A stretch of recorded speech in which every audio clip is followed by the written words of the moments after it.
તો એટલે દીવો કરવામાં આવે છે। અગરબત્તી કેમ કરો? અગરબત્તી એટલે કરવામાં આવે છે કે વાતાવરણનું શુદ્ધિકરણ થાય। અગરબત્તી હારી સુગંધવાળી ઓમ ફેવરો ગુગળવાળી કે ગુલાબની કે મોગરાની તો હારું સુગંધ આવે ને સકારાત્મક ઉર્જા થાય, નકારાત્મક ઉર્જા દૂર થાય અને સકારાત્મક ઉર્જાનો સંચાર થાય। તમારું મન શાંત થાય સુગંધથી અને સુગંધથી મન શાંત થાય। તમે જે પ્રાર્થના કરો એ માતાજી સુધી પહોંચે અને મનની વાત જ માતાજી સુધી પહોંચાડે, અવાજ ના પહોંચે।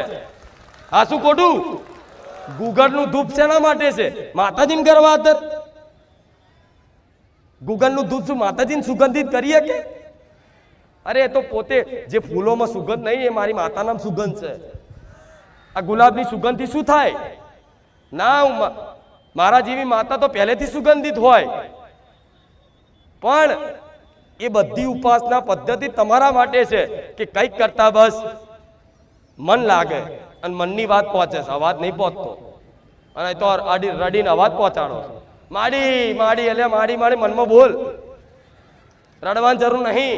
અહીં રડશો તો કોઈ સેવક નહીં હોભરે, હોભરે છે એમ કે બેન રડી લો પહેલા તમે શાંતિથી એક બાજુ રડી લો ને પછી તમારી વાત હોભરી।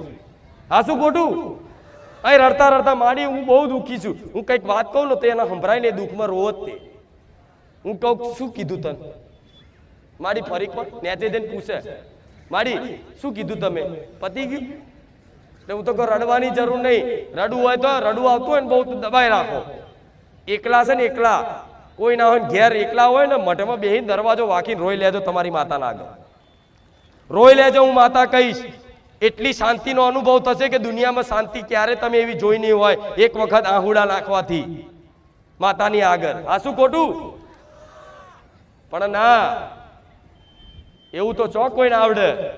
બસ કંઈક કરી આલો। દર રવિવારે